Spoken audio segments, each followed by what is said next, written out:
जी part 2 start हो गया है।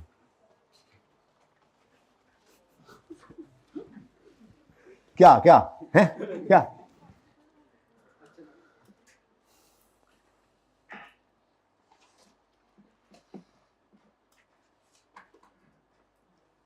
अच्छा जी, चले आप। चले कहाँ, मैंने तो खुद तो लिया नहीं है वो हैंड आउट।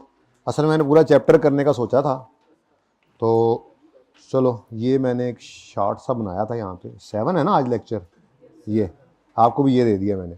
बहरहाल ये ओवरहेड्स का जो चैप्टर है जी, मैंने अर्ज किया जैसे ये वर्क इन प्रोग्रेस है। वर्क इन प्रोग्रेस का पता है आपको क्या होता है? नहीं पता तो FAR 1 में पता लग जाएगा। FAR 1 पढ़ी हुई तो FAR 1 में पढ़ लिया होगा। तो ये थोड़ा सा थ्योरी रहती है, बाकी ये क्वेश्चन जो हैं ये सारे फाइनल हो चुके हुए हैं। थोड़े से क्वेश्चन है इस चैप्टर के, बस यही कोई 29-30 इसमें हैंडआउट में, कोई 2-4 मैंने वैसे रख लिए होंगे कहीं आसपास कहीं संभाल के, तो वो कोई टेस्ट में आ जाएंगे, तो कोई मिला जुला के 30-35 सवाल बन ही जाएंगे, जिसमें से स्टार्ट के बस ऐसे ही आज का दिन जैसे है ये इलस्ट्रेशन वगैरह होती हैं, जो कि बुनियाद बन रही होती है ना, तो छोटी छोटी एग्जाम्पल से बंदा समझाता है। उसके बाद आप गौर फरमाएं तो हम पास पेपर्स ही किया करते हैं। अब ये हमारा पहला टॉपिक शुरू हो गया ना, तो मैंने कहा थोड़ा सा आइडिया दे दूं, ठीक है। अब ये पास पेपर के सवाल हैं, 7 अटेम्प्ट लिखी हुई अगर आप देखते जाएं तो, ठीक है। ये पास पेपर के सवाल है और बड़ा रेगुलरली टेस्ट होने वाला ये भी एक टॉपिक है, रिसेंट अटेम्प्ट के अंदर भी आया हुआ है, ठीक है। ये सारे सवाल पास पेपर्स के हैं, कोई इक्का दुक्का बीच में ऐसा जब भी कोई नया कॉन्सेप्ट आएगा छोटा सा, ये सारे सवाल पास पेपर्स के चल रहे हैं, ठीक है ना। Pass paper pass paper pass paper चली जा रहे हैं, पता नहीं रुक क्यों गए हैं, चली जा रहे हैं। Pass paper pass paper pass paper and pass paper and अब ये इलस्ट्रेशन बीच में आ गई छोटी सी। ये पहली बार जहाँ पे वो सर्विस डिपार्टमेंट इंशाल्लाह तीसरे चौथे दिन जाके ये एलोकेशन तीसरे दिन सीख रहे होंगे, यानी कि कल नहीं तो परसों इंशाल्लाह होपफुली। तो वहाँ पर ये पहले छोटी सी एग्जाम्पल समझाऊंगा, उसके बाद फिर पास पेपर से जाना होता है ना, ठीक है। उससे पहले भी पास पेपर चले आ रहे होंगे या फिर पास पेपर चल रहे हैं। ये जो हमने आज शुरू करना है ये उससे रिलेटेड, ये सिंगल ओवरहेड रेट जो है, ठीक है ना, इससे कुछ क्वेश्चन आपको नजर आएंगे। ये सारे पास पेपर चल रहे हैं, ठीक है। कल मैंने आपको ये सवाल करवाना है जिया, और उसके बाद ये सवाल मैंने आपको होमवर्क में देना है वीनस, ठीक है। तो ये ऑटम 22 का बड़ा रिसेंट सवाल आपको होमवर्क में होगा। इसी तरह से कुछ सवाल शायद और भी अभी डाल दूं मैं इसमें, ठीक है। तो बहरहाल कहने का मकसद ये है कि हम पास पेपर्स को ही लेकर चलते हैं, ठीक है। तो ये छोटी छोटी एग्जांपल्स आज कर लेंगे इंशाल्लाह, कल से फिर पास पेपर ही है। ये बस थोड़ा सा यहाँ पे ना मैं आपको थ्योरेटिकली वो जो बात सिखानी है वो ज़रूरत नहीं पड़ेगी इस सफ़े को इंशाल्लाह आपको पढ़ने की, क्योंकि वो स्टेप्स ही हमने लिखने हैं और लिखकर उन्हें हर सवाल में परफॉर्म किया करना है, तो प्रैक्टिस में होंगे। लेकिन चलो बच्चों की तसल्ली नहीं होती ना कि जी वो theory theory theory theory theory, तो एंड पे जाके मैंने थेरी बनाई थी, एंड पर जो थेरी बनाई थी ना, ये वही उठा के आप लोगों के ना इधर डाली हुई है हैंडआउट्स के अंदर, कुछ एडिशनल चीज़ें साथ जो मैं डालता जा रहा हूँ, ठीक है। तो ये इंशाल्लाह होपफुली कल आपको अवेलेबल हो जाएगा। ओके जी, अच्छा जी, चले छोटे छोटे किस बातों में लग गए थे हम। माशाल्लाह आपने और हमने एक सफ़र शुरू किया था जिसमें हमने बेसिक्स ऑफ अकाउंटिंग पढ़ ली, जिससे अब छोटी मोटी बातें मैं आपसे आसानी से कर लिया करूँगा जो जनरल हैं, जैसे प्रोडक्ट कॉस्ट क्या होती है, direct material, direct labour, FOH, इस तरह के अल्फाज यूज़ कर लूँगा। फिक्स क्या होती है, वेरिएबल क्या होती है। बाकी तो हर टॉपिक को हमने अलग अलग लेकर चलना होता है। जैसे इस टॉपिक के अंदर इंशाल्लाह हम ईद से पहले इस टॉपिक को ख़त्म करेंगे, इंक्लूडिंग ABC कॉस्टिंग, यानी ABC भी आज अभी आपको पता लग जाएगा कि वो भी एक एब्जॉर्प्शन, ये फिक्स ओवरहेड्स, ये FOH की यानी ओवरहेड की कॉस्टिंग का ही एक पार्ट है, ठीक है, एक तरीका है। तो आज हमने स्टार्ट क्या किया है जी, अकाउंटिंग फॉर ओवरहेड्स, यानी वो जो मटेरियल, लेबर और ओवरहेड्स नहीं आते थे, ओवरहेड्स, ये वो वाले ओवरहेड्स जो हैं, ये आज हमने स्टार्ट कर दिए कि इसकी अकाउंटिंग हम कैसे किया करेंगे, ठीक है जी। तो मैं एक मिसाल ले रहा हूँ छोटी सी, शायद आपको समझ आए, क्योंकि बात यह है कि हमने जो भी टॉपिक करना है ना जी, तो सबसे पहले हमने कोशिश ये करनी कि उसका पर्पस समझें। हर बच्चा ही जो है वो टॉपिक, ज़ाहिर है पढ़ने बच्चे CA में आते हैं, वो CA वाले बच्चा जो है ना उसको सवाल करना आता ही होता है, जो सवाल उसने किए होते हैं वो दोबारा कर लेता है, लेकिन उसको असल बुनियादी बात का पता ही नहीं होता कि ये टॉपिक मैं पढ़ क्यों रहा हूँ, इसका काम क्या है। तो हमारी कोशिश ये रहेगी कि जो भी टॉपिक हम स्टार्ट करें उसमें पहले हम थोड़ा सा उसके पर्पस की बात कर लें। इस पर्पस का फ़ायदा ये हुआ करता है कि आपको तरतीब के सवाल, आपके 90% सवाल पर्चे में वही होते हैं जो नॉर्मली जैसी तरतीब आपके पास होती है वैसे ही आते हैं, लेकिन कोई इक्का दुक्का सवाल ऐसे भी आ जाया करते हैं पर्चे के अंदर जो तरतीब से हट के होते हैं। तो वहाँ पर अगर आपको उस टॉपिक का थीम, उसकी लॉजिक, उसका पर्पस पता होता है, तो आप उसको यूज़ करते हो, वो सवाल भी किसी न किसी दर्जे में अटेम्प्ट करने के काबिल हो जाते हैं। और वैसे भी बंदा एंजॉय तभी करता है कोई चीज़ पढ़ते हुए जब उसको पता हो कि भाई इसका मकसद क्या है, ये मैं कर क्यों रहा हूँ काम। ठीक है, और ठीक है। अच्छा, कौन कौन इंशाल्लाह छुट्टियां करता रहेगा ड्यूरिंग सेशन? हाँ, मैं इंशाल्लाह मैं लाजमी छुट्टी करता होता हूँ हफ्ते में, एक संडे वाली। तो बाकी अल्लाह खैर रखे, दुआ करना अल्लाह सेहत से रखे, आफियत रहे। वैसे छुट्टी होती नहीं है, कोई बहुत मजबूरी हो जाए, कोई बहुत बड़ा मसला हो जाए तो छुट्टी हो भी जाती है, इंसान ही है। लेकिन मेरी छुट्टी का किसी को नुकसान कोई नहीं ना, क्लास नहीं होगी और फिर मैंने आके उसको मेकअप कर लेना है। मैंने कि उसी जब छुट्टी होगी तो उससे उसी वीक में कोई एक्स्ट्रा क्लास एक आधी करके हम साथ के साथ उतार देते होते हैं, एंड पे नहीं लेके जाते। कोई संडे ऑन नहीं करते सेशन पूरे में, ना लास्ट टाइम किया, लेकिन किसी का भी एंड वाला आखिरी संडे कभी कभी ऑन होता है। ठीक है, तो आप लोगों ने बस इस चीज़ को इंश्योर करना है कि आप जो है वो मेहरबानी करके छुट्टी ना करें, क्योंकि आप करेंगे छुट्टी और हमारी क्लास हो गई तो आप तो रह जाएंगे। जैसे कुछ लोग हफ्ते बाद आए हैं, मतलब ये जिनका आज पहला दिन है ना, ये ज़रा मुझे मिलो क्लास के बाद, टाइम ही नहीं होता वैसे मिलने का। अच्छा जी, चलें प्रॉब्लम की तरफ आते हैं जी। एक छोटा सा प्रॉब्लम मैं आपके साथ डिस्कस करने लगा हूँ जी। मिसाल के तौर पे हमने ईयर 1 है हमारा, कोई एक पहला साल है, ठीक है, उसमें हमने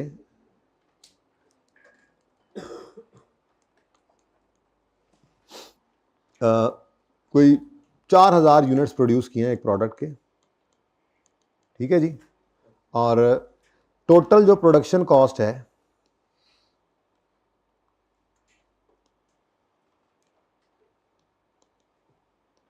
वो मेरी आ रही है जी, मिसाल के तौर पे तोड़ लेते हैं, मेरा इन 4000 यूनिट्स को बनाने पर जो मटेरियल लगा,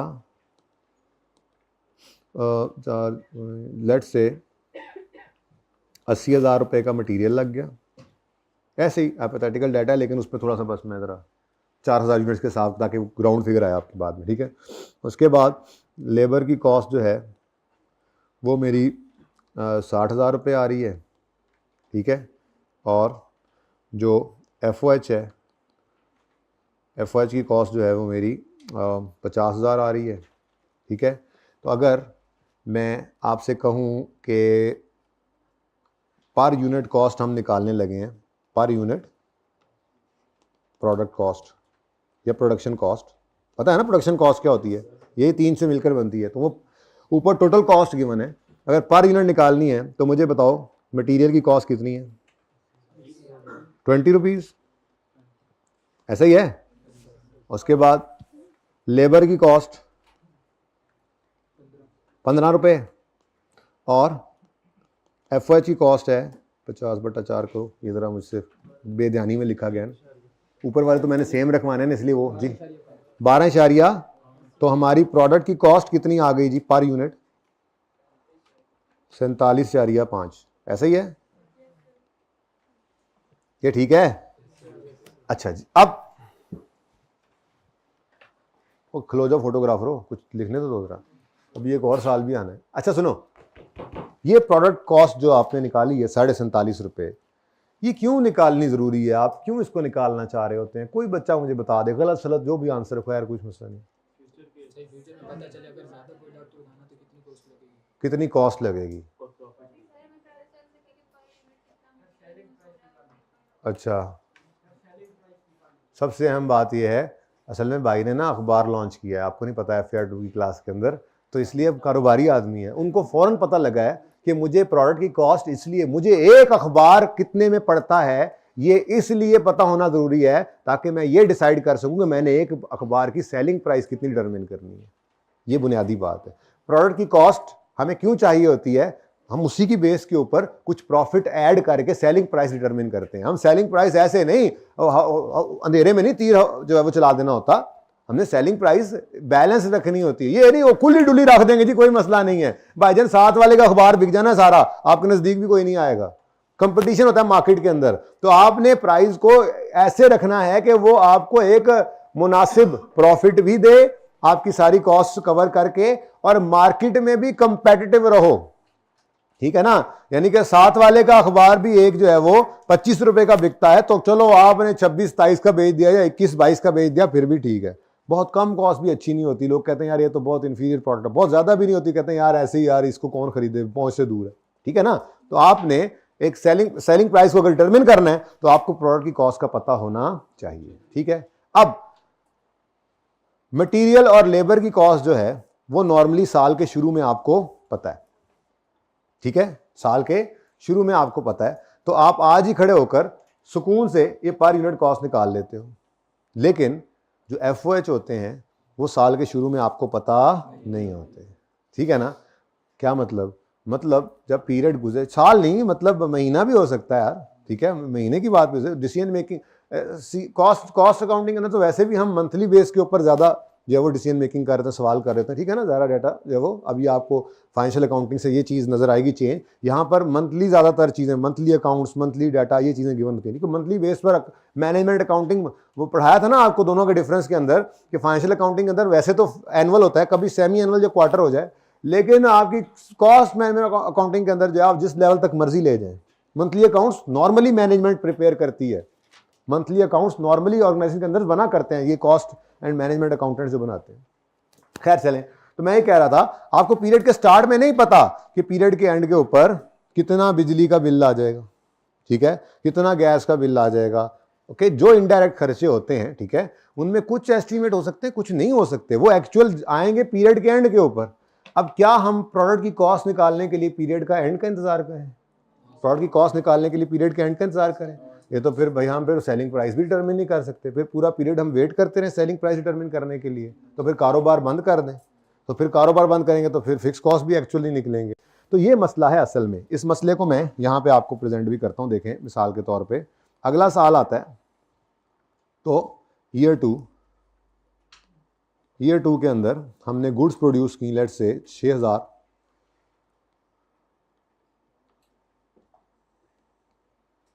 6,000 यूनिट्स, ठीक है जी। और टोटल प्रोडक्शन कॉस्ट में उसी तरह से लिख रहा हूं, टोटल प्रोडक्शन कॉस्ट। अभी मैंने टॉपिक पढ़ाना शुरू नहीं किया, अभी तो मैं सिर्फ ये बता रहा हूं कि मसला क्या है, जरूरत क्या है हमें इसकी। मटेरियल की कॉस्ट लेट्स से 1,20,000 करें, ताकि वो मैं ज़रा अपना पॉइंट ऑफ व्यू तो पक्का कर लूँ ना, ठीक है। लेबर की कॉस्ट है जी 90,000 रुपये, ये कुछ भी ले लें आप, ये मिसाल के तौर पे ऐसे 54,000 बस चले। अब ये डाटा जनाब आपके पास है।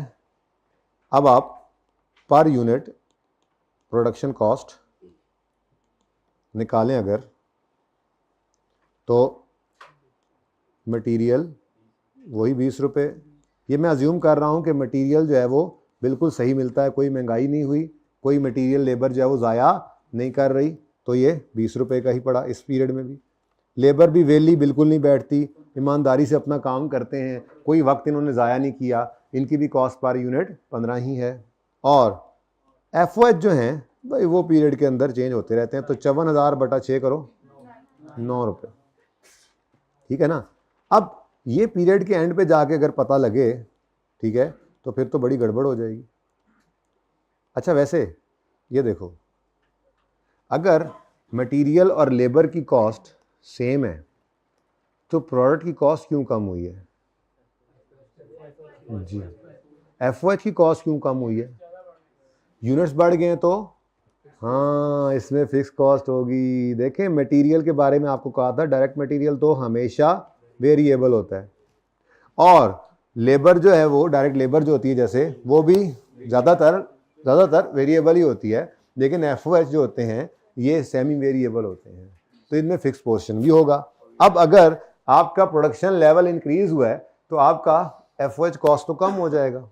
इसका मतलब पीरियड के स्टार्ट में खड़े होकर मैं मटेरियल लेबर तो फिर भी अंदाज़ा लगा सकता हूं, लेकिन ओवरहेड्स के बारे में तो मुझे जो है वो अंदाज़ा नहीं है, कितनी प्रोडक्शन हो पाएगी, क्या सोचा है, क्या हो एंड पे, ठीक है। तो बड़े सारे मसाइल हैं। अब मसला यहां पर आकर फंसता है कि एफओएच की कॉस्ट पीरियड के स्टार्ट पर हमें पता नहीं है। चाहिए हमें ये इसलिए ताकि हम इसको भी ऐड करके प्रोडक्ट की कॉस्ट निकालें, और प्रोडक्ट की कॉस्ट के अंदर फिर कोई सूटेबल प्रॉफिट ऐड करके हम सेलिंग प्राइस डिटरमिन करें और इस पूरे पीरियड के अंदर कारोबार कर सकें, ठीक है ना। तो ये मसला है असल में। मसला समझ आया? मसला क्या है इस टॉपिक के अंदर, हमें मसला क्या है, हम एक ऐसा ओवरहेड का रेट निकालना चाहते हैं। जैसे मिसाल के तौर पे यहां पे हमने कहा मटेरियल 1 किलो 20 रुपए का मिलेगा, लेबर मिसाल के तौर पे 1 घंटा लगता है, ठीक है, तो लेबर का 1 घंटा जो है वो 15 रुपए में पे करते हैं। एफओएच 12.5 रुपए की कॉस्ट आई है, अगली बार ये चेंज हो गई, अगली बार फिर चेंज हो जाएगी, तो कोई हमें हल तो हो इसका हमारे पास, ठीक है ना। तो जो मसला है वो समझ में आया।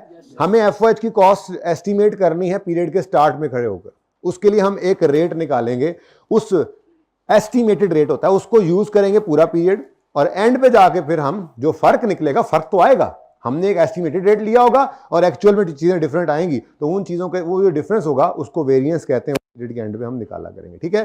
तो अब बात करते हैं जो हमारे साथ होना है अब इस टॉपिक के अंदर, ठीक है, वो क्या होना है। इधर देखें जी, ये तो ऐसी बात थी, बस ऐसी, ये तो ऐसे थोड़ा सा आपको समझाया, ये कोई ऐसी इंपॉर्टेंट बात नहीं है, सिर्फ इतना सा आपको समझाना मकसूद था कि देखो बच्चों, हमें प्रोडक्ट की कॉस्ट निकालनी ज़रूरी है ताकि हम सेलिंग प्राइस डिटरमिन कर सकें। और प्रोडक्ट की कॉस्ट के अंदर बेसिक्स में पढ़ाया था, ऐसे ही प्रोडक्ट कॉस्ट, पीरियड कॉस्ट ऐसे नहीं पढ़ाया था, ये ना पढ़ाता तो कैसे पता होता आपको, ठीक है। तो प्रोडक्ट की कॉस्ट एस्टिमेट करना ज़रूरी है, और प्रोडक्ट की कॉस्ट के अंदर मटीरियल, लेबर और एफओएच 3 चीज़ें होती हैं। मटीरियल और लेबर जो है वो तो हम पीरियड के स्टार्ट में नॉर्मली स्टेबल होती हैं, प्राइसेस अगर कोई चेंज होगा तो खुद बता देता है, ठीक है ना, नॉर्मली जो है वो आप एस्टिमेट कर सकते हैं। लेकिन एफओएच का मसला ये होता है कि उसके अंदर उसकी जो कॉस्ट है उसके लिए पीरियड एंड का वेट करना पड़ता है, तो अगर पीरियड एंड तक का वेट करें तो फिर एफओएच कैसे निकले, एफओएच नहीं निकलेंगे तो प्रोडक्ट की कॉस्ट कैसे निकलेगी, वो नहीं निकलेगी तो सेलिंग प्राइस कैसे डिटरमिन करके पूरा पीरियड चीजें बेचेंगे, ठीक है। तो इसलिए फिर हमें एक मसला आता है और वो होता है कि हम इसकी कोई एक एस्टिमेटेड इसका कोई रेट निकाल लें, ठीक है। वो एस्टिमेटेड रेट कैसे निकलना है, वो किस किस किस्म का होता है, अब ये बात मैं शुरू कर रहा हूं यहां से, ठीक है। तो सबसे पहले तो मैं आपसे अर्ज करता चलूं कि इनडायरेक्ट कॉस्ट होती हैं ये इनडायरेक्ट कॉस्ट कौन सी होती हैं जी? इनडायरेक्ट मटेरियल, इनडायरेक्ट लेबर, हाँ, यानी कि ओवरहेड्स का दूसरा नाम है ये, ऐसे ही है ना, डायरेक्ट मटेरियल, डायरेक्ट लेबर, और उसके अलावा सब कुछ क्या, ओवरहेड, ठीक है ना। डायरेक्ट मटेरियल, डायरेक्ट लेबर, और उसके अलावा ओवरहेड्स। तो ओवरहेड्स क्या है, इनडायरेक्ट कॉस्ट है, ठीक है। ये इनडायरेक्ट कॉस्ट जो है ये फैक्ट्री में भी हो सकती हैं और फैक्ट्री से बाहर भी हो सकती हैं। तो जो फैक्ट्री की इनडायरेक्ट कॉस्ट होंगी उन्हें कहा जाता है फैक्ट्री ओवरहेड्स, प्रोडक्शन ओवरहेड्स, ठीक है, फैक्ट्री या प्रोडक्शन ओवरहेड्स। उसके बाद नॉन फैक्ट्री या नॉन प्रोडक्शन भी होते हैं, नॉन फैक्ट्री या नॉन प्रोडक्शन ओवरहेड्स, ठीक है जी। अब ये बेसिकली जो ओवरहेड्स होते हैं ना बच्चों, ओवरहेड्स, ये ओवरहेड्स कॉमन एक्सपेंसेस होते हैं। क्या होते हैं जी? कॉमन एक्सपेंसेस होते हैं। ये मसला है, हमारी फैक्ट्री के अंदर 4 प्रोडक्ट्स बन रही हैं, मिसाल के तौर पे 4 प्रोडक्ट्स बन रही हैं, फैक्ट्री तो एक ही है। अब उस फैक्ट्री की जो कॉस्ट है उसके साथ जो रिलेटेड कॉस्ट है वो कॉमन है, वो हर प्रोडक्ट के ऊपर जो है वो पता नहीं कितनी लग रही है। मटेरियल लेबर तो बड़े आराम से हम जो है वो डायरेक्टली बता सकते हैं जी, प्रोडक्ट ए के ऊपर इतना मटेरियल लगा, प्रोडक्ट ए के ऊपर इतनी लेबर लगी। लेकिन इसी फैक्ट्री के ऊपर ए और बी और सी तीनों बन रही हैं इसी प्लांट के ऊपर, तो ओवरहेड की कॉस्ट कितनी ए को जाए कितनी बी को जाए, ये भी एक मसला है। बात समझ आ रही है ना। तो ये कुछ मसाइल हैं ओवरहेड्स के साथ जिसके लिए अब हम इस टॉपिक में चल रहे हैं। तो फैक्ट्री या प्रोडक्शन ओवरहेड्स कॉमन एक्सपेंसेस को कहते हैं, ठीक है जी। ये कॉमन एक्सपेंसेस अगर हैं तो इन कॉमन एक्सपेंसेस को फिर क्या करना पड़ेगा, एलोकेट करना पड़ेगा प्रोडक्ट्स को, ठीक है ना। तो इसको कॉमन एक्सपेंसेस को डिस्ट्रीब्यूट किया जाता है या एलोकेट किया जाता है, इसको कहते हैं डिस्ट्रीब्यूशन ऑफ एफओएच कॉस्ट, जो हमने सीखना है यहां पर, ठीक है ना जी, distribution of FOH cost. Okay, ये डिस्ट्रीब्यूशन पहले यूं कर लें, डिस्ट्रीब्यूशन, एलोकेशन, अपोर्शनमेंट, भाई ने बोला अपोर्शनमेंट भी लिख देता हूं। एक और लफ्ज़ भी है, नहीं जी वो उसी के अंदर है, तजर्बाकार बंदा बोला है वो, बेटा बात की बात है, फिलहाल तो एब्जॉर्प्शन, ठीक है। तो कॉमन एक्सपेंसेस को डिस्ट्रीब्यूट करते हैं हम ठीक है, एलोकेट, अपोर्शन, अब्जॉर्ब करवाते हैं, ठीक है जी। तो distribution, allocation, absorption, apportionment of, क्या हुआ तुम्हें भाई? और डोंट टेल मी कि तुम्हारी स्याही मुक गई है। ओहो, मेरे पेन की मतलब चार्जिंग और केड़ी स्याही तुसी की समझा? गलत टाइम पे धोखा दे गया। ओके चलें, बस जबानी तो करते रहे, ठीक है जी। तो इनडायरेक्ट कॉस्ट, कॉमन कॉस्ट, ठीक है, फैक्ट्री में भी हो सकती हैं और फैक्ट्री के बाहर की भी हो सकती हैं, ठीक है। इनको भी एलोकेट करना पड़ सकता है आपको, प्रोडक्ट एक से ज्यादा बन रही हो तो कुछ सेलिंग एक्सपेंस एलोकेट करना पड़ जाए, क्योंकि आपको पता है अगर आप फुल कॉस्ट निकाल रहे हैं या सेलिंग प्राइस निकाल रहे हैं तो उसमें प्रोडक्शन और नॉन प्रोडक्शन दोनों तरह की कॉस्ट आती हैं। अगेन बेसिक पढ़ी होगी तो ये बातें होंगी, बेसिक बहुत जरूरी है। अब आपको एहसास होना शुरू होगा कि बेसिक्स वाले 6 दिन कितने जरूरी थे, जो कुछ लोग आए ही नहीं, ठीक है। अच्छा, वो आधा छुप जाता है, तुम अकेले नहीं हो, इधर बहुत सारे हैं, ठीक है ना। कुछ तो पहले 2-3 दिन वैसे ही नहीं आया शुगल में, ठीक है। लेकिन हाँ, अगर आप जुमे को आते तो मुझे लगता कि यार बच्चा बड़ा सीरियस है, तो आप हफ्ते को आते तो मुझे लगता बच्चा बड़ा सीरियस है। मैं बदल लेता हूँ अपनी बात, ठीक है जी। अच्छा, हूँ हो गया होना चार्ज, उम्मीद है जी। तो हमने क्या करना है जी, डिस्ट्रीब्यूशन, एलोकेशन, अपॉर्चनमेंट, नॉट येट। यार एक पेन तो उन्हें को ला दें यार, कोई पेन ला दें मुझे, पेन ला दें मुझे, पेन जल्दी से। अच्छा जी, तो डिस्ट्रीब्यूशन, एलोकेशन, अपॉर्चनमेंट या अब्जॉर्प्शन ऑफ ओवरहेड्स हमने करने, एफर्ट कॉस्ट को हमने अब्जॉर्ब करवाना होता है, ठीक है। इसी तरह से हमने डिस्ट्रीब्यूशन या एलोकेशन नॉन प्रोडक्शन की भी कर सकते हैं हम, ठीक है। लेकिन अभी हम बात करेंगे किसकी, हम अपने प्रोडक्शन ओवरहेड्स की अब्जॉर्प्शन की बात करेंगे। लफ्ज अब्जॉर्प्शन को मैं पकड़ लेता हूं, मतलब इसका एक ही है, अब्जॉर्प्शन, डिस्ट्रीब्यूशन, एलोकेशन, ठीक है। अच्छा, अब तरतीब क्या होगी,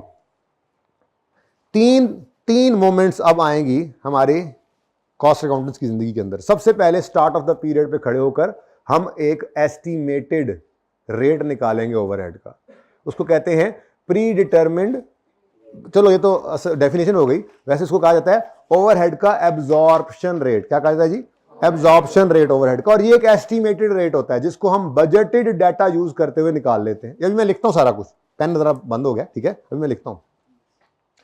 तो बजटेड डाटा को लेते हुए हम एक बजटेड रेट निकाल लेंगे जिसका नाम होता है ओवरहेड का एब्जॉर्प्शन रेट, ठीक है। OAR उर्फे आम में इसको कहते हैं। ये एक प्री डिटरमिन्ड रेट है। प्री डिटरमिन्ड क्या मतलब, भाई पीरियड के स्टार्ट में खड़े होकर हम पहले से अंदाजा लगा रहे हैं, ठीक है, तो प्री डिटरमिन्ड रेट होता है। जब ये रेट निकल आता है तो फिर हम उस बजटेड डाटा को उठाकर फेंक देते हैं, और ये जो रेट निकला होता है इसको पूरे पीरियड के अंदर हम यूज करते हैं। जितनी प्रोडक्शन हुई, जैसे 10 यूनिट्स बने तो सवाल में लिखा हुआ है 10 यूनिट्स बने हैं तो मटीरियल के ऊपर 5 रुपए लगते हैं, लेबर के ऊपर 3 रुपए लगते हैं, और ओवरहेड का रेट हमने निकाला 2 रुपए पर यूनिट भी निकल सकता है, पर आवर भी निकल सकता है, वो दिखाता हूं आपको, ठीक है ना। अब हम जब प्रोडक्ट की कॉस्ट आज ही खड़े होकर एस्टिमेट करेंगे स्टार्ट में ही, तो हम क्या कहेंगे, जितनी हमने एक रेट निकाल लिया 2 रुपए, अब जब हम प्रोडक्शन करेंगे ना तो 5 रुपए का मटीरियल, लेबर कितनी बताई थी, 4 रुपए की, 3 रुपए की लेबर और 2 रुपए ओवरहेड्स के डाल के 10 रुपए की प्रोडक्ट कॉस्ट जो है उसको हम यूज करते जाएंगे। जब कभी प्रोडक्शन करेंगे तो हम एंट्री करेंगे 10 रुपए कॉस्ट बनाकर, ठीक है। तो पहले सबसे पहला काम क्या किया, स्टार्ट ऑफ द पीरियड पे खड़े होकर OAR निकाला। ये मैंने आज सिखाना है सिर्फ थोड़ा सा, ठीक है ना। उसके बाद वो निकला हुआ OAR जो है उसको फिर ड्यूरिंग द पीरियड यूज करना, ठीक है। और एंड पे जाके, ये तो शायद हम परसों जाके या शायद कल भी कर ही लें, कल ना हो सका तो परसों जाकर करेंगे, पीरियड एंड पे जाकर फिर हम देखेंगे जो हमने एस्टीमेट की बेस पर एक अपोर्शन्ड एब्जॉर्ब्ड FOH निकाले और एक वो जो असल में पीरियड एंड पर आए, इन दोनों का डिफरेंस होगा, उसको अंडर या ओवर एब्जॉर्ब कहते हैं, उसकी ट्रीटमेंट वो फिर आपको सिखाऊंगा, ठीक है जी। अल्लाह का नाम लेकर बिस्मिल्लाह करते हैं जरा, और फिर नहीं चल रहा, मेरे ख्याल में फारिग हो गया भाई। पेन बोला था,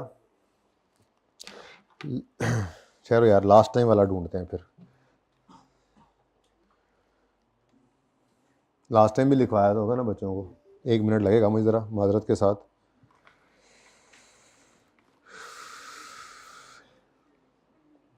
भाई आप पॉज कर दें, इतनी देर कर दें आप पॉज, कोई बात नहीं जी। बच्चों पेन चल गया अल्हम्दुलिल्लाह। तो हमने अब्जॉर्प्शन करनी है, एलोकेशन, अब्जॉर्प्शन, तो इसका तरीका क्या होगा, प्रोसेस क्या होगा। अच्छा, करना ये भी कॉमन एक्सपेंसेस होते हैं, ठीक है। इनको भी आपको डिस्ट्रीब्यूट करना पड़ सकता है, ये भी कॉमन एक्सपेंसेस होते हैं, लेकिन इनसे ज़्यादा पाला पड़ता नहीं है आपका, ठीक है। ये कॉमन एक्सपेंसेस जो हैं इनको भी डिस्ट्रीब्यूट करना पड़ सकता है, ठीक है।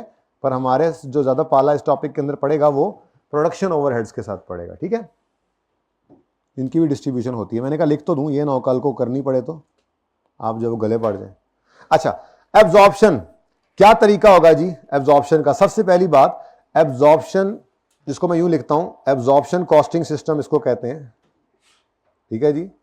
एब्जॉर्प्शन कॉस्टिंग सिस्टम, ये मार्जिनल एब्जॉर्प्शन आपने नाम सुना होगा कि ये यहाँ पर एक टॉपिक है, मैंने आपको बेसिक के अंदर भी बताया था, ठीक है। तो उसके अंदर जाके तो हम पढ़ेंगे ही, वो अलग से टॉपिक है।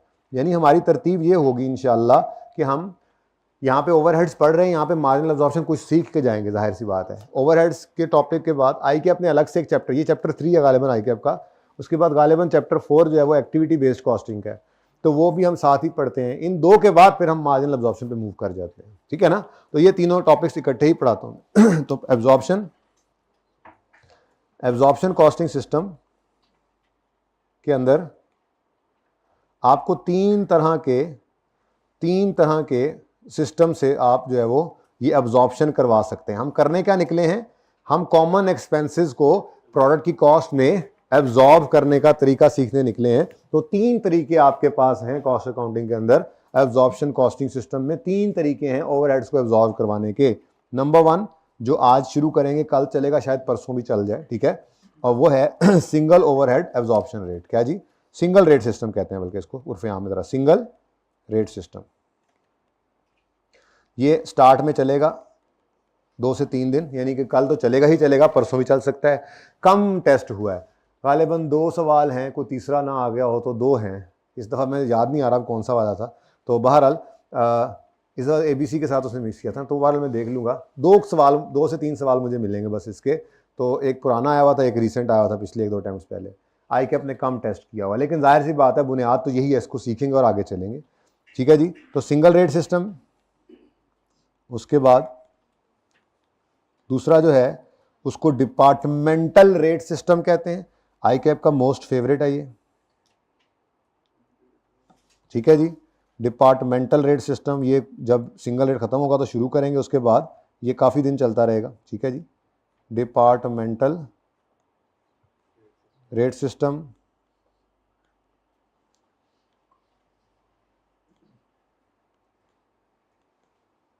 ठीक है जी। और उसके बाद तीसरा भी है जी बिल्कुल, और वो है एक्टिविटी बेस्ड रेट सिस्टम। वो तो चैप्टर ही अलग है ना, बेसिकली तो वो चैप्टर ही अलग है, लेकिन है वो असल में तो कॉन्टिन्यूटी तो यही है ना। यानी कि आप कॉन्सेप्चुअली अगर बात को समझे तो वो ऐसे ही है कि एब्जॉर्प्शन कॉस्टिंग सिस्टम में, यानी एब्जॉर्प्शन कॉस्टिंग में हम ओवरहेड्स को ही एब्जॉर्ब करवा रहे होते हैं, उसी की बात कर रहे होते हैं। तो ओवरहेड्स को एब्जॉर्ब करवाने के लिए 3 सिस्टम्स हैं इस एब्जॉर्प्शन कॉस्टिंग के। 3 सिस्टम्स से हम ओवरहेड्स को एब्जॉर्ब करवाते हैं, जिनमें आज सिंगल रेट शुरू कर दिया है तकरीबन हमने, डिपार्टमेंटल रेट सिस्टम जो आईकैप ने सबसे ज़्यादा टेस्ट किया हुआ है, और उसके बाद है एक्टिविटी बेस्ड रेट सिस्टम, ठीक है जी। तो ये भी बहुत कम आया है, यही बात सोचते हुए बच्चों ने लास्ट टाइम इसको लिफ्ट नहीं कराई, तो रिसेंट अटेम्प्ट के अंदर ये आ गया फिर। तो ऐसी जो भी चीज़ आपको नज़र आए ना जो कम आई हुई हो, तो आप ये ना कहा करो ये तो नहीं आएगा, ये नहीं आता, छोड़ो। असल में वही वो चीज़ होती है जो सबसे ज़्यादा इंपॉर्टेंट हुई पड़ी होती है कि सिलेबस में है और टेस्ट नहीं हुई, ठीक है। टाइम तो क्लास का ख़त्म हो गया, अल्लाह की मर्ज़ी, फिर आप लोग और कर लो, हाई लो, ले जाओ भाई लो, ले जाओ घर हाई लो अपने साथ, मतलब कुछ भी चीज़ के ऊपर ऐसे टाइम लगाते रहते हैं आप जी। कोई नहीं 5 मिनट एक्स्ट्रा वाले दे दो मुझे, फिर चले जाना, ठीक है जी। बात यहाँ शुरू हुई है कि ओवरहेड्स जो हैं, जिसका मसला है ना भाई, नो सर वाले जो भी हैं, प्लीज़ लीव द क्लास, कोई वही रोकेगा नहीं आपको, ठीक है। जा सकते हैं, आवाज़ ना आए बस, वरना मैं निकालूंगा जी। इनडायरेक्ट कॉस्ट्स को हमने, प्रोडक्शन नॉन प्रोडक्शन दोनों तरह की होती हैं, ये कॉमन एक्सपेंसेस होते हैं बेसिकली, इनको हमने एलोकेट करना है या एब्जॉर्ब करवाना है प्रोडक्ट की कॉस्ट के अंदर।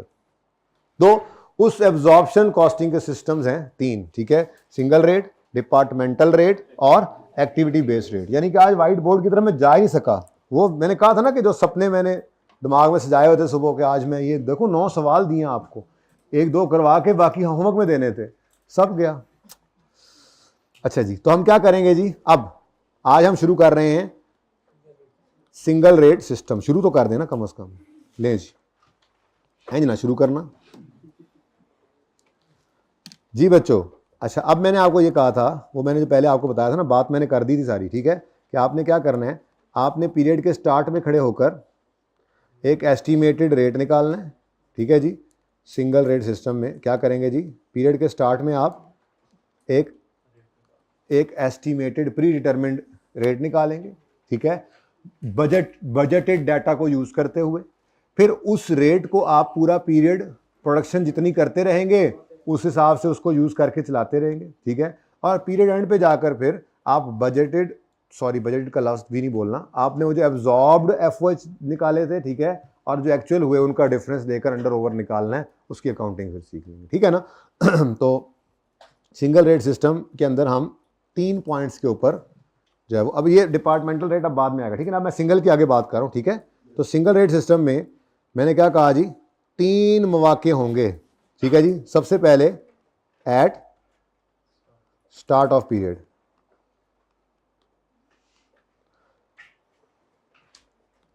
एट स्टार्ट ऑफ पीरियड हमने क्या करना है जी, at start of period overhead absorption rate calculate किया जाएगा यूजिंग बजटेड डाटा, ठीक है,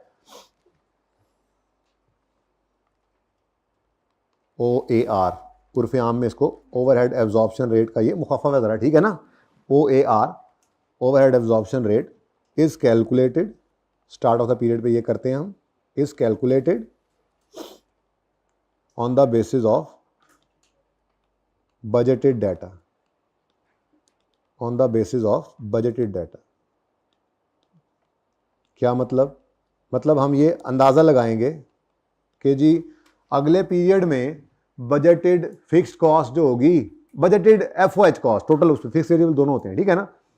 हम एक अंदाज़ा लगाएंगे कि जी बजटेड एफओएच होंगे लाख रुपए और बजटेड प्रोडक्शन है मिसाल के तौर पे 10,000 यूनिट्स, तो लाख रुपए बड़ा 10,000 यूनिट्स करोगे तो क्या आएगा, कर दो कैलकुलेटर पे, अगर टार्जन इतने नहीं हो तो कर दो, 10,000 रुपए, 10 रुपए, मैं भी हूं 10,000 जी, 1 लाख। हमने क्या कहा जी, अगले पीरियड में budgeted fixed cost, budgeted FOH cost, total fix variable दोनों होती है, ठीक है ना। बजटेड एफओएच कॉस्ट, बजटेड अंदाजा है, एस्टीमेट है, कितनी होगी, लाख रुपए, एक अंदाजा है हमारा, यही तो कह रहा हूं कि एंड में जाकर डिफरेंट हो जाएगा। अंदाजा है कि 1 लाख की एफओएच कॉस्ट आएगी और अंदाजा है कि अगले पीरियड में हम 10,000 यूनिट्स बनाएंगे, तो हम आज खड़े होकर 1 लाख बड़ा 10,000 करेंगे तो 10 रुपए पर यूनिट एफओएच कॉस्ट निकल आएगी। और अगर हम यूं कहेंगे 1 लाख कॉस्ट है और हमने जो है वो 10,000 घंटे चलाना है मशीन को, तो फिर यही रेट क्या निकल आएगा, 10 रुपए पर मशीन आर, पर लेबर आर, पर मशीन आर, पर यूनिट, किसी भी तरह निकल सकता है, ठीक है ना। सबसे पहला काम जो आज सिखाना था वो ये था, ठीक है, कि ये कैसे निकलता है जालमो। तो खैर जितना हो सकता है अभी खींचूंगा। तो सबसे पहले जनाब OAR निकालेंगे, कैसे, फॉर्मूला में लिख रहा हूं, ओवरहेड एब्जॉर्प्शन रेट निकलेगा budgeted FOH cost divide by budgeted base, divided by budgeted base.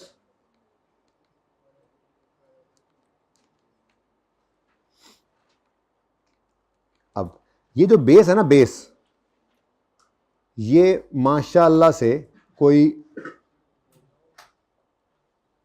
6 तरह की बेस जो है वो यूज हो जाया करती है, ठीक है जी, 6 तरह से। 3 तो मैंने आपको बता दी, लेबर आवर्स की बेस पर, मशीन आवर्स की बेस पर, यूनिट्स की बेस पर, ठीक है। तो नंबर 1 प्रोडक्शन यूनिट्स की बेस पर ये हो सकती है, नंबर 2 डायरेक्ट लेबर आवर्स की बेस पर हो सकती है। अब यार मज़ा नहीं ना आएगा, देखो अब पता है कि आप ये बात करें तो बंदा मज़ा तब आता है जब उसके साथ ऐसे सवाल 2-4 ऐसे, आप 1-2 मैं करके आप घर को भेजूँ, आप 7-8 आप फड़का के आए तो मज़ा ख़राब हो जाता है। ऐसे जैसे आप लोगों ने किया ना, आज मान जाते ना कसम से मेरी बात। और चलो अब वो जो आपने, चलो अल्लाह करेगा ज़िंदगी में काम आ जाएगा, फिर अल्लाह करेगा पेपर के अंदर आई ऐसे हाई लो तो हम कहें शुक्र है वो आधा घंटा लगा लिया था। हैं डायरेक्ट लेबर आवर्स उसके बाद मशीन आवर्स, ठीक है जी। उसके बाद कॉस्ट भी हो सकती है, जैसे हमने बेसिक्स में एक दो सवालों के अंदर देखा भी था, सवाल के अंदर लिखा हुआ था मटेरियल 1000 रुपये, लेबर 500 रुपये और FOH 140% ऑफ डायरेक्ट मटेरियल या 120% ऑफ डायरेक्ट लेबर। तो वो क्या था, परसेंटेज ऑफ, तो इस तरह से भी गिवन हो सकता है, ठीक है, as a percentage of direct. तो ये बेस जो है वो डायरेक्ट मटेरियल कॉस्ट भी हो सकती है, डायरेक्ट मटेरियल कॉस्ट, ठीक है। डायरेक्ट मटेरियल कॉस्ट हो सकती है तो डायरेक्ट लेबर कॉस्ट भी हो सकती है, डायरेक्ट लेबर कॉस्ट। और एक और भी वो कर लो, प्राइम कॉस्ट भी होता है, ठीक है ना जी। प्राइम कॉस्ट का पता है ना आपको, वो सवाल के अंदर ना अब इनमें से कोई एक बेस देगा, आपने वो निकालना हुआ करेगा, ठीक है ना। तो छठा और आखिरी क्या है जी, प्राइम कॉस्ट। तो ये बेसिस हो सकती हैं कुछ। अब मैं इससे ज़्यादा बढ़ाऊँ तो फिर अब वो FAR2 वाले भी डिस्टर्ब होते हैं और आपकी भी दूसरी क्लासेस होती हैं, ठीक है। तो इंशाल्लाह अब कल फिर फुल थ्रॉटल के ऊपर हमारा यही चल रहा होगा। कल होपफुली इंशाल्लाह अल्लाह ने चाहा तो मैं आपको एक तो ये सिखा ही दूंगा, सुन ले ऐसे वो एक बात तो करता चलूँ, छोटी सी बात, बस एक मिनट, ये बात पूरी नहीं हुई। मैं ये तो कैलकुलेशन कल सीखनी है, लेकिन एक छोटी सी बात जो रह गई, please. Start of the period में हमने क्या किया, OAR कैलकुलेट कर लिया। अब ड्यूरिंग द पीरियड क्या करेंगे, इस जो OAR आपने फाइंड किया है इसको यूज करके प्रोडक्शन कॉस्ट रिकॉर्ड किया करेंगे, ठीक है। तो स्टेप 2 से पिक्चर ले लें, लेकिन लिख लो जाते जाते, बस ये बस 2 लफ्ज लिखने मैंने, ठीक है। तो we use during the period, during a period. Please आप बेशक बंद करें अपनी किताबें, मैं अब मना नहीं कर रहा आज आपको, लेकिन प्लीज ध्यान इधर रखें। तो ड्यूरिंग अ पीरियड क्या करेंगे, यूज करेंगे OAR रेट कैलकुलेटेड, ठीक है जी। Use OAR rate to find production cost या to find out FOH cost, to find FOH cost in a product cost। Product की कॉस्ट के अंदर FOH कितना है वो फाइंड करने के लिए हम ये OAR यूज करेंगे, ठीक है जी। इसका फॉर्मूला क्या होगा, इसका फॉर्मूला बहुत सिंपल होगा। हम कहेंगे जी FOH एब्जॉर्ब्ड निकलेंगे, हाँ जी, FOH एब्जॉर्ब्ड बराबर होंगे, जैसे मटेरियल की कॉस्ट कैसे निकलती थी, material cost per KG into KGs use per unit, ऐसे ही ये जिस बेस में दी होगी, मिसाल के कहता है जी पर यूनिट FOH कॉस्ट, हमने रेट निकाला है पर यूनिट, तो हम कहेंगे जी per unit FOH rate into number of units produce. अगर जब वो पर आर है तो हम कहेंगे जी पर आर FOH rate into number of hours worked, वो निकलता चला जाएगा, ठीक है। तो FOH एब्जॉर्ब कराने का, आवाज बंद हो गई है मेरी, एब्जॉर्ब कराने का फॉर्मूला क्या होगा जी, OAR overhead absorption rate, okay, into actual activity level perform, into actual. अब रेट एस्टिमेटेड है लेकिन एक्टिविटी कौन सी होगी, एक्चुअल। अब ये कल बताऊंगा इंशाल्लाह दोबारा बड़े स्ट्रेस के साथ, ठीक है, कि जब आप ये रेट निकाल लेते हैं ना तो बजटेड FOH को दूर कहीं फेंकना है डस्टबिन में, दोबारा नहीं देखना, ठीक है। एब्जॉर्ब्ड FOH अब आपके लिए रेलेवेंट है। एब्जॉर्ब्ड FOH को आपने ड्यूरिंग द पीरियड जो है वो एब्जॉर्ब आप कराते रहे, और जब पीरियड का एंड आएगा तो इसको बस सिर्फ लिख रहा हूं, तीसरा स्टेप, इसकी तफसील भी कल लिख दूंगा, ठीक है। तो पीरियड के एंड पे क्या करोगे, end of the period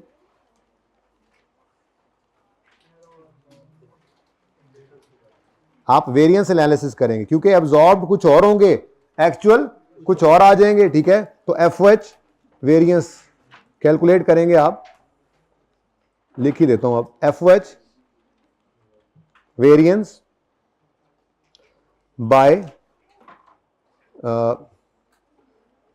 formula कल लिख दूंगा, चलो, by comparing absorbed FOH cost versus actual FOH cost. ये फिर कल मैं ना जरा साफ सुथरा करके लिख दूंगा तफसील में, ठीक है।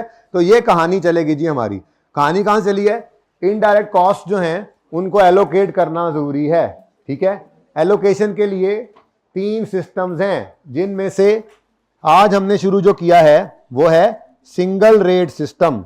करेंगे क्या इसमें, पीरियड के स्टार्ट में खड़े होकर एक रेट निकालेंगे बजटेड डाटा की बेस पर, उसको यूज करके ड्यूरिंग द पीरियड प्रोडक्ट की कॉस्ट में एफओएच एब्जॉर्ब निकाला करेंगे और पीरियड एंड पे वेरिएंस कैलकुलेशन करेंगे। जिंदगी रही तो बगैर किसी होमवर्क के आज आपको जाना पड़ रहा है, मैं माजरत चाहता हूँ, ठीक है। तो जिंदगी रही तो कल होगी मुलाकात। अल्लाह हाफिज़।